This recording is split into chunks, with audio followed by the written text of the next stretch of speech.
Most small business owners think visibility means adding more locations or running more ads. But Steve Moore, founder of Run More, did neither, and yet he built a national brand anyway.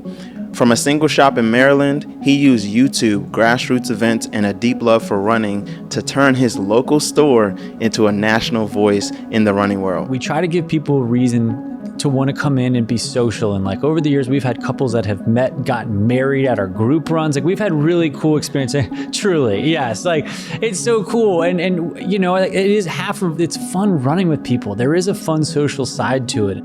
In this episode of the ZFO Insider, we'll break down just how he did it and what every founder needs to know about scaling your reach beyond your zip code. Let's dive in. Well, Steve, thank you for joining us today, or allowing me to join you today in your store. I was going to say, thank you for making the trip out here and seeing my little brick and mortar shop. It's amazing. It's beautiful. I see amazing shoes. If you're a runner, this episode is for you. Visit Steve's store and get yourself a pair of sneaks. Well, I appreciate that. And not just runners. I say a huge chunk of our customers are just people that are walking. I mean, the importance of having proper footwear for work, for post-injury, plantar fascia, you know, all the things. Got to have the right shoes for all the things. Yeah, okay. That actually makes me feel better because some of us used to run and cannot run like we once did, so we can walk. Cool. My wife, side note, when I first came up with the idea of Run More, actually my friend came up with the idea, she was like, that's a terrible name for the store. She's like, because it's going to intimidate people walking in. And like one of the things we hear so frequently is this apologetic, I'm not a runner, but. That's like I'm sorry I'm wasting your time. I'm not a runner, but I'm looking for shoes. So it's like we try to make that nice, like warm and fuzzy feeling coming in, whether you're just somebody looking for the good footwear or somebody who just looks good in a pair of running shoes or actually somebody who's running. So Steve, let's talk about brand. So when I think about brand, I usually think, we all know, it's like the experience that you have with a client or with the store, right? However, I think that something that's not often talked about brand is actually the reach. Brand is the experience, but reach is actually how many people actually get a chance to experience your brand. And I think you figured it out. Tell me about, when did you realize that your store wasn't local anymore? Because you started getting into YouTube, and that's kind of opened up new opportunities for you to even, you know, maybe even go international. When was it that you felt that your store was no longer local? Well, we had a video for a shoe called the Hoka Rincon. This was like just before COVID happened. And we were making these videos, and truly at first it was just fun. I had an intern that was making a project for school, and it was something kind of fun that they needed to do. And I used to have a radio show on running. So like, no way. I did. He's cheating. Never mind. So for 2 years, it was just a Carroll County radio show. It was for AM FM for Carroll County. So it was called the Run Around with Steve Moore. And I would do, and it was 30 minutes every week. And it was sort of a double-edged sword. It was like, I could talk about running, but I had no direction. They were just like, we want to fill it with some sort of sports health and wellness radio show. And so I would every week come up with my own topics and things I wanted to talk about. So I got pretty accustomed to just talking in front of a mic, being able to sort of pontificate for a while about whatever topic is on my mind. For sure. And then we started doing these videos, and they were, you know, small, and we started getting a couple subscribers here and there. But then we had a shoe called the Hoka Rincon, and because we're a dealer, a lot of times we get shoes before they're released to the masses. Could you help our audience understand that you're a dealer? We know we understand what dealer is, something, but from your perspective, what do you mean? So I don't make any products here. You know, we're a brick and mortar store, and I carry a bunch of products from many different shoes, from from Asics to New Balance to Hoka. So, you know, we get a chance to curate our own products and stuff that we want to carry in the shop. So, you know, being a guy who loves running, it's really fun because it's like I'm picking the collection of shoes that like I want in my own rotation a lot of times. So I carry a bunch of products that I think will be exciting to people out there. And so a lot of these, you know, when I start doing the videos, it's just me sort of talking about these shoes. And that's sort of the way that I think about a lot of this is somebody walks in and says, tell me everything you know about this shoe. And so I had the chance to talk about a shoe that hadn't reached anybody yet. And this was the Hoka? This was a Hoka shoe. And, you know, years ago, the brick and mortar side, pre-COVID, it's crazy how COVID changed so many things for so many people.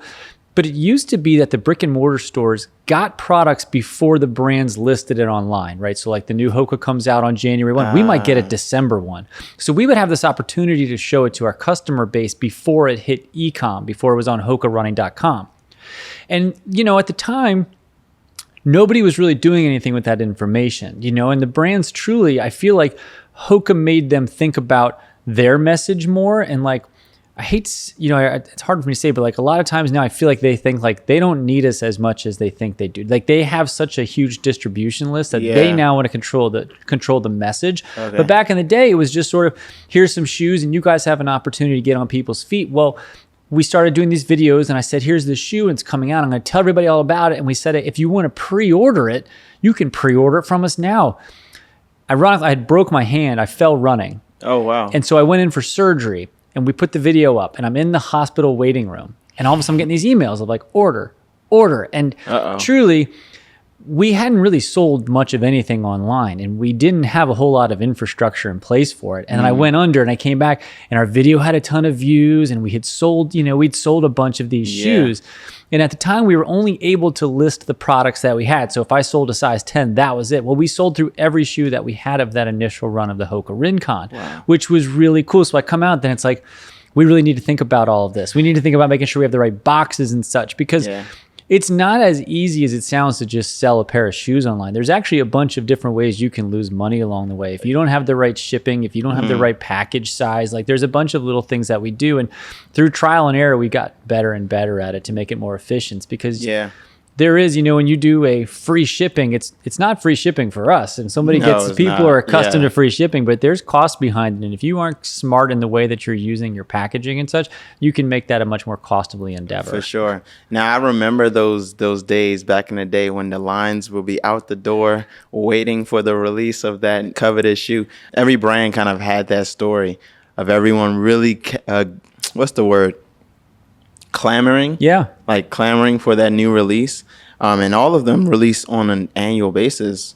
Do you still get those lines or are people more opting for online orders? So it's interesting is they are now, depending on the brand and the model, we are seeing brands kind of control that narrative differently. Some brands, one of my associates here and I, we were just ordering shoes for next year. So one of the things we do is these manufacturers will come to us and it's really one of the coolest things we get to do is they'll say, hey, in 2026, in 6 months, 8 months, a year from now, here's the shoe that's going to release and here's the 8 colors it's going to come in for and what's your feedback on it? So we sort of have a pulse on what's coming down the road. And what we're finding more and more, again, this has been a post-COVID changes. We're going to list it on our site for a month before you do. Or what we're seeing now is we're going to sell this in REI only for a month before it makes it to you. So like we sometimes don't know exactly what shoe is going to be the hottest shoe. REI. REI. It's like it's sort of like a Dick's Sporting Goods. It's like but they do much more on like outdoor stuff and they carry a lot more brands that you might see in here as well. But it's a huge player for us as far as outdoor running shoes and they carry tents and all that kind of stuff. So I would imagine that the relationship between retailers and the brand, as you mentioned, has shifted a bit given the online space. Now, from your shoes, you started YouTube. You started doing shoe reviews. So it's like you are becoming less of just a distributor and more of the customer's trust. Is that fair to say? 100%. Yeah, truly. And I think, I think there's a couple of reasons why that has maybe clicked. One, we were early with it. I think that always helps if you sort of are ahead of the game on it. There's a lot of people that probably do what we do way better, but we've got a little bit of traction behind it. I think like anything, we have reps. I've done this a ton. I've got a ton of videos. I was doing a radio show. And even as the store first started, I think I've always sort of looked at this store like I have a bit of a chip on my shoulder, like a lot of people do. When I first opened, most of the brands you see here wouldn't sell to me. So, you think you have this, you start a small business and you pick up the phone and you say, hey, Phil Knight, I want to sell some Nikes. And they go, hey, here's some shoes. Most everybody said no. We don't believe in you. We don't believe in Carroll County. This area where your store is too small. There's only 20,000 people in Westminster. It's not worth the risk for us. I had a brand and I couldn't get a loan. You know, a lot of this time it was post 2009 financial collapse where you need 2 years business experience before we send you a loan to start up your business. I'm like, well, how does that work? So like I cashed in my own personal 401k. I worked another full-time job for a year. And so I had every dollar that I had and didn't have betting against my future on this business. And then I'd have a brand be like, you'll be out of business in 6 months. So I have a brand that I don't currently work with because they were so dismissive. Yeah. And it was like, I've done everything and I just want the opportunity to put your shoe. I'm going to show you what I can do with it. So we had to work so hard early on with these offshoot brands. Like when people would come in and they'd say, I want you name it, a Brooks Ghost, which is a very popular everyday trainer. I'd say, I don't have that shoe, but here's a brand you've never heard of. And here's the shoe that they want to make that's like a Brooks Ghost.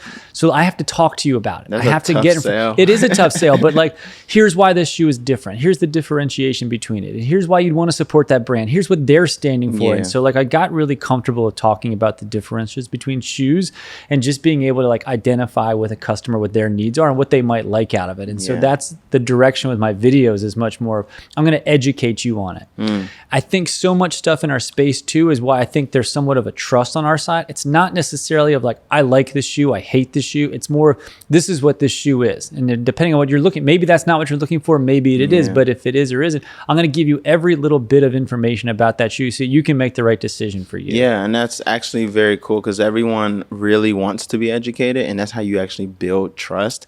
I'm even learning that, you know, the best way, I've heard this quote that said the best way to prove that you can actually serve somebody is just by serving them, just by doing the thing, right? And so the best way you can sell them a shoe is by selling them on the shoe, like, and telling the story of it. I want to get into more than just telling the story of the shoe and doing shoe reviews, because you actually are a runner. So it's not that you're just talking about the specs of the shoe, the material it's made from. You've actually taken these shoes out on the road, and many of us are not willing to do that level of market research or product research. Tell me about that, your running experience, and how that has led into, you know, your shoe reviews.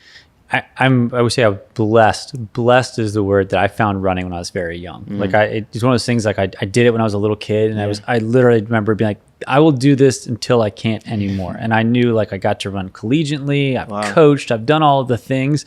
And along those ways, like talking about reps of doing videos is I've run in so many shoes. I've read so many things. And like without really realizing it, you start to stack all these experiences and things that you can talk about. And I have pretty good recall of this shoe reminds me of that shoe in 2008 that had the upper width. And some of those things truly, it's like you can't necessarily replicate that if you haven't done it. Like I've run, 50,000 miles in my life. Like I've pounded the pavement. I've put the miles in, and like I've worked and talked to the people. I've fit 10,000 people over, all the people, and done all the things. And it helps. And truly, because I love running so much, and I truly believe like it is the best thing. It has changed my life. And so every decision that has been good in my life, I can trace back to running. It is the guiding force in my life. And it's, and I think that everybody can be the best version of themselves if they run, or if they find that thing that they're passionate about that gets them excited. And if people come in here and there's a chance that maybe running can help them in some way, like it's my responsibility to line them up with the shoe to keep them healthy, to put the events on in here that they can come and be a part of it. Like we can take out any reason why somebody won't want to run. Because, it's hard, right? Like a lot of times it's like, oh man, it's a grind and I got the stuff to do. But if we can make the shoes feel good, if we can make sure that you feel healthy, that we give you a place to come as a community, it will give you that reason to want to go do it. For sure. I also ran in college too. And so I have a unique love for running as well. I don't run as much, but definitely have been able to stay active. One of the things I really loved about running and just being around the sport is the events that happen around the sport, right? So like I went to, we have track meets all the time, going to Penn relays and experiencing the event outside of the race. It's like a whole different atmosphere. So I know that you have some events that you work on and that you host and that you go to. One is called the Cookie Run. Right? Yeah, we do a bunch of events throughout the year, and that was one of the ones I'm a big fan of, the Great British Bake Off. If you know that show on Netflix, it's like a cook. My wife's a chef, and so like we're big into food stuff. Life hack. Marry a chef. Seriously, I truly, I'm very fortunate on that as well. But we were trying to find events because we do a bunch of group runs all the time. Like I said, we try to give people a reason to want to come in and be social. And like over the years, we've had couples that have met, gotten married at our group runs. Like we've had really cool experiences. Matchmaker too. Truly, yes. Like it's so cool. And you know, like, it is half of it's fun running with people. There is a fun social side to it. And I always say, like, if you were seriously into field hockey and you played field hockey in college, once you graduate, there's not a whole lot of opportunity in places to do that, but like we can create a community here where people can run forever. We have regular customers in their 80s that are out there racing and coming to our runs. But we wanted to make an event that was kind of fun and unique, and we wanted to do a cookie contest. So it started with, okay, you have to bring cookies to make, and my wife is going to judge them.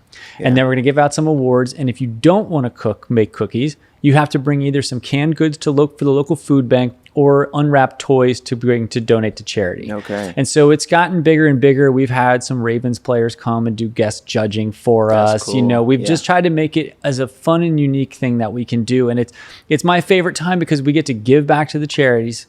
We get to eat cookies. And I was like, I create an event where I get to eat cookies and run and then help the community. I'm like, that's what it's all about. But we do Halloween runs, we do trail runs, track runs. Like we try to think of all the places that people might want to go. And if there's any reason why they, you know, if there's like that one hesitation to make them not want to go run, we try to take it away. There's always an event. There's always a reason for you to come out and put your shoes on and find somebody to run with. Now, let's shift to the business side of all of this, right? So obviously you're spending time on marketing through YouTube content development. You're also spending a lot on the actual event, or maybe are you? Like, is the uniqueness of a running event, is it affordable, and does this have you seen it actually grow your brand? Has it been something positive? Absolutely. You know, especially when we first opened, because we were new and we didn't have a lot of shoes that people were familiar with. Like we started doing weekly runs early. And did people test them alongside you?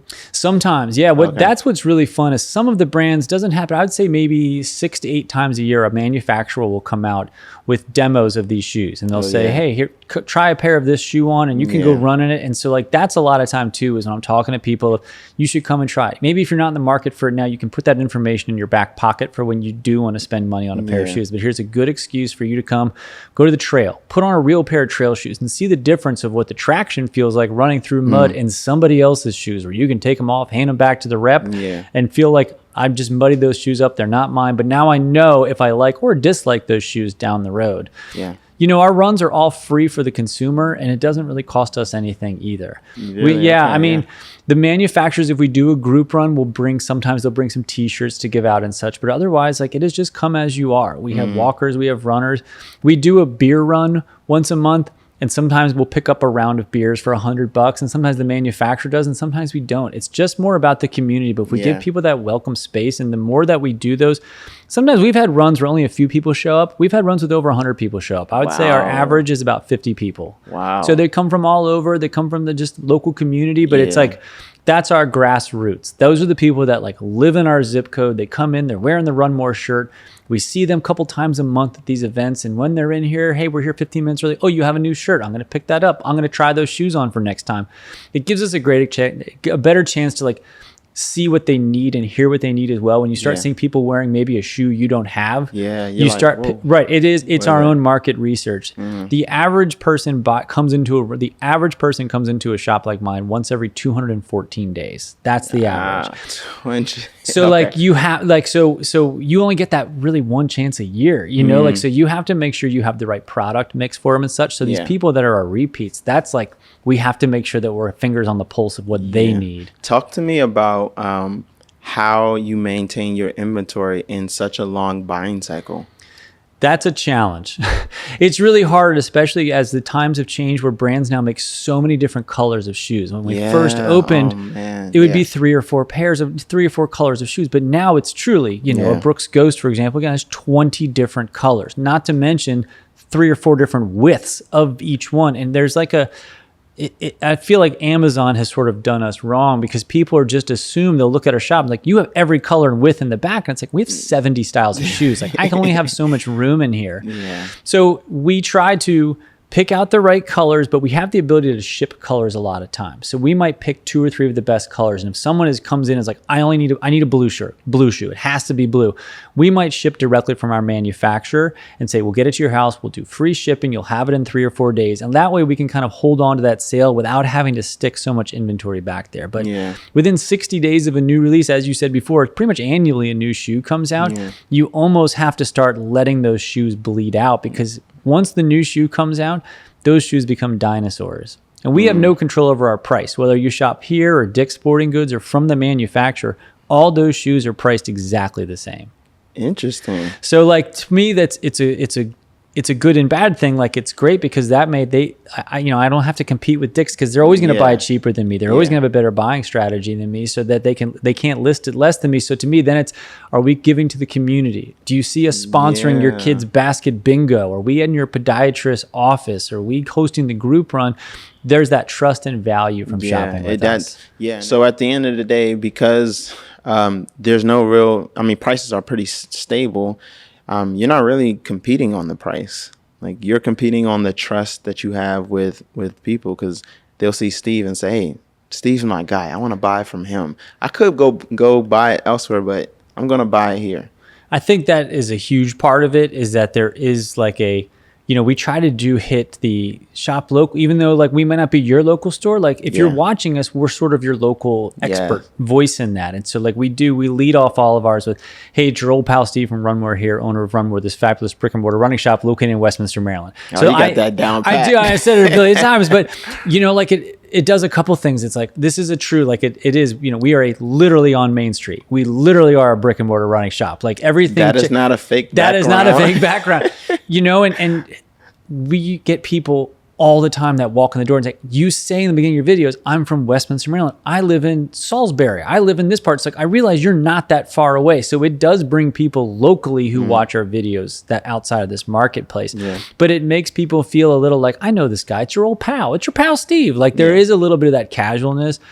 And we try to, like, one of the things I small flex here is like, almost all our videos are one take, no notes. So I just walk up there, I have my specs memorized, and I just go, boom, here's just me talking for 8 minutes about this shoe.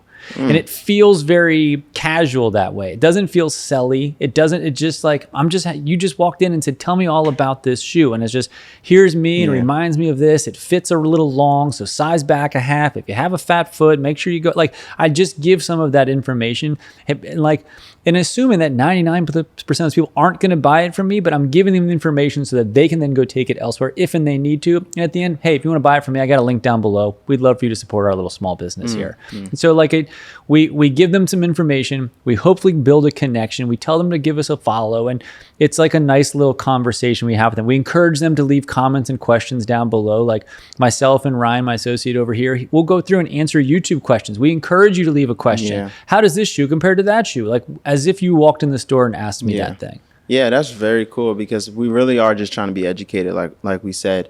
And if you are the guy that can tell me the answers, or just get that part, I don't have to do additional research, I just got to go listen to Steve, then I will be more likely to just buy from you, of course. Now, I think that there's 2 things I want to talk about. It's like, you mentioned that people come to the store simply because they've seen you online. And that's such a powerful thing, right? I think we take that for granted on social media, but you actually get to see how digital marketing translates to in-store traffic. It's been a big boost to our business. And it's funny, sometimes we can almost tell people that are YouTube people, because they'll walk in and you see them like look around like, like there's a little bit of this, but like it is such a flattering thing when somebody says, I drove 90 minutes because I wanted to come and support your store. And there's not, there's maybe like 2,500 specialty running stores in the country. So it's not like there's 5, but there's a lot. And so for somebody to make that time commit, they're driving past other shops that are doing, that might have similar product mix than ours. But we're advertising what we have, because I'm curating my own selection of shoes here. There's so many shoes out there. So if somebody watched the video, at least they know, that shoe is available at that store. And I think that makes it hard too. People walk into stores, and because the selection is so great, again, some of these brands my Hoka catalog when I first opened was 4 pages. Now it's 84 pages. Wow. They make so many products. So it's like, I want that one model. I watched your video. I know it's at your store, so I'm going to go there. I have a trust with you. I walk in and I can literally, I always say in my videos, like, come by, there's a good chance you'll catch me while I'm here. Like, it's so cool when somebody makes a point that guy came from so-and-so from your video, and I'll come out, hey, how you doing? Like, it's really nice to, like, boots on the ground, have that kind of reach. And it gives you, not just from views and clicks and sales, but like, you can see that it actually makes a difference in people. And truly, if like my mission is to share the joy of running and like let people experience the running in some capacity, what I do, like whether they buy it from me or not, at the end of the day, it's almost doesn't matter. I just want, like, I think of it almost like a religion. Like I want to share running with as many people as I can. And along the way, I think it will pay us in sales, but it's more about spreading the message. So recently I saw this, this running event. Do you still keep, I'm sure you keep up with all of the track, the pro track circles, and even, are you into the high school races as well? We do a lot of work around here. Yeah. Okay. I want to say maybe it was in the last indoor national championship for high schools. And it was this, they were running their races around the track, and there was music pumping, playing as they run. I think they were running the DMR, and every 5 seconds the lights would go off and then it will come back on, and it will go off and come back on. It seemed as though the event planners wanted to add a bit of drama to the race. Do you do some of those spectacles in your events? No, I mean, I couldn't do anything to that excitement, unfortunately. I don't have anything that's exciting as pyrotechnics or anything like that. But we do try to make it as fun, because I think there is an intimidation factor for a lot of people. And so many people that come out they don't have your and I background of running collegiately. They are new. They are just trying to find their footing, no pun intended, in running. And so if we give it hey, you get a free beer at the end. Hey, we're gonna meet at that series, Ryan and I last year, 5:30 in the morning. We'll be at the track, and just come out as you are, and we'll have a good time after. You want me to come out as I am at 5:30 a.m.? Absolutely. Okay. We just want to make people feel as warm and fuzzy as they possibly can. Yeah. And we'll do like hey, raise your hand if this is your first time here. Hey, everybody, it is our responsibility to make sure Zoe gets back to the shop, not getting lost, has a good time. So if you're near him, make sure you introduce yourself and make sure you talk to him a little bit. Like, for sure. Running is so much fun with people. So like, if we can build some connections for people, like, that's a big part of what we do. So while we don't have pyrotechnics, we do have good vibe. We have good vibes. All right. So your opinion on paid ads, because you're all organic right now. I don't think you've never done ads, right? Do you think ads will ever be a part of something of your marketing mix?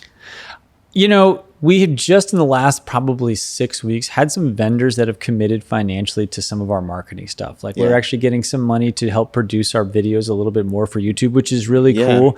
But one of the brands we talked to specifically asked if we would use some of that money to do some paid ads. So like, we are probably going to dip our toes into it, but quite nicely, it's not our money. Yeah. To us at that point, it's the vendors that are committing to it. But I really have felt over the years, like, I like the grassroots. I think people can kind of sniff out a little bit of like, this doesn't feel very organic. I don't necessarily like that vibe. I think we build people's trust 1 mile at a time and one conversation at a time. And like, I like it better when people just stumble upon us, quite frankly. But it will be a good excuse for us to try with somebody else sort of backing it to see how that goes. Yeah. So you told me that your brand, I mean, you've been a local legend for some years now, but now you're starting to get some traction even internationally, maybe in some strategic relationships. Tell us about that. And are you scared to go international, or is it exciting? It's so exciting. A couple of years ago, my wife and I made a real concerted effort to figure out how we can relocate to Portugal. We have this we just see the idea of moving somewhere outside the country as like this fun, fascinating thing. And I think as the channel has grown, like, YouTube is amazing to see statistics and see how many people outside of your area are watching it. So we get asked pretty frequently through comments, can you ship to XYZ country? And sometimes it's cost prohibitive, there is tariffs on our products going out. Like when we do pay the shipping and such, it's interesting, like brands will make colors that are only available in this country or that country. No So way. a lot of times it's like, I want that Hoka Clifton 10 in the color you have because I can't get it in France. So we've shipped around the world a little bit from that reason. But I just got back from France. We had a manufacturer that is looking to get in the United States, and they found us and they wanted our input on some stuff. So I got to go out to France, which was amazing, and see some of the behind the scenes working of this massive company. Yeah, and we tell want us to start. about that. So this company is called Decathlon Sports. So they're the largest sporting goods company in the world. So think of like a Dick's Sporting Goods, except they're making their own products. They're trying to get into specialty running. They already make running shoes now, but sort of at a lower scale, like more of an entry level for somebody. Most of their shoes are like $60 to $70 euro right now. So it's much more for somebody who's just getting into running. They wanted to make running shoes more accessible to everybody. It's a tremendous mission that they're doing there. They want to get into more on the they call it their expert line. So they wanted to get some more performance stuff in. And they reached out to us to kind of get our opinion and input on their shoes and how to get in the United States. I almost view it as almost like a consulting opportunity, as a way for me to work with these brands to figure out how they can help transition to the United States. And then we could be one of the flagship early retailers for their product. And I just see that as a great way to kind of dip our toes in it. And then this fall, I got invited to this International Running Expo in Amsterdam. My goal with that is if I can find a brand who's only in in Europe, and if I can start doing reviews for them and have a distributor over there, I can ship already from the UK to customers over there, and then maybe make a couple bucks along the way. And then I would have an American perspective on a European brand. So I'm hoping to find some distribution opportunities out there, but I'm just thinking how I can expand my reach. Yeah, that is phenomenal. That's a great opportunity, a great strategy as well, because you're going international. And I think that your teaching on YouTube is one of the reasons why that opportunity even exists, because the store has a voice. The store you've already done this. You have the reps. So now they're like, okay, Steve knows his stuff. Let's bring him up the chain and figure out if we can do this in another country. Do you think that your knowledge on U.S. brands and shoes will be able to translate to a different country? I do. And honestly, this trip last week was so eye-opening about like how powerful our voice, meaning like the United States, is as far as like the consumers. Like everybody wants to hear from us. Everybody wants to be in our market. So truly, like apples to apples, there's something about like you're a United States brand. You have a store in America. How far are you from Washington D.C.? Like they know the big cities. They know the value that we come with. So I think there's really good chances to be able to go in there with some different perspective of I'm an American and here's what we think there. And right or wrong, like, if we could take advantage of that opportunity, I certainly want to be able to lean into that a little bit. But I think it's a really interesting direction. And we were sort of talking, you and I were talking this before we got started about like how we can expand our voice through content and not through doors. And I think this class that I'm taking with you through Goldman Sachs and this lesson that I took from France is of thinking outside of the way that most people would think to expand. As the old school way is just, you need to open more doors, you need to franchise, you need blah, blah, blah, blah. I think this is a less cost as well, right? The overhead isn't the same. If I can ship from my same store that I'm also selling, if I'm shipping out the back door while selling through the front door, we're maximizing our square footage, we're maximizing our research and our buying and such without over committing, because just like anything else, there's a constant changing in the way people shop and buy through AI, through online, through the partnerships with our brands who's constantly evolving. Like this allows us to be more nimble, I think, than being spread out through multiple places. And I think there is, I'm blessed to have such a great staff here that have all been here years and years and years. But like, I think the voice that we have is really good because we are such a tight knit group. And I think the more you expand with doors and you bring in 10, 20 people, it gets watered down. It does. The potency of that voice gets a little watered down. Yeah. Now, so how long have you been in business? 11 years. 11 years, guys. What an accomplishment.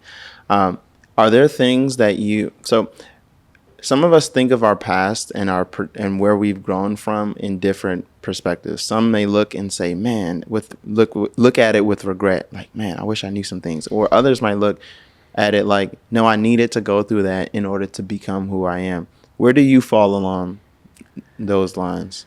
So the store that we're in now is my second location. We had moved just before COVID. I was in a very tall spot, about 250 meters from where we're sitting right now, and poor visibility, But if I started here, we would have gone out of business immediately. Like Why? this is way too much square footage. And again, I only had a few brands working with me. Like I opened that store with $25,000. That's all I could open with. And I spent $16,000 of it on renovations in that building. Like there was like 4 shoes on the wall. Like had I tried to start here, we would have failed. And like those first couple years, I worked a full-time job my first year. I was coaching. I did a beginning couch to 5K program at night. So I was working nights. I was working the store. I was working weekends.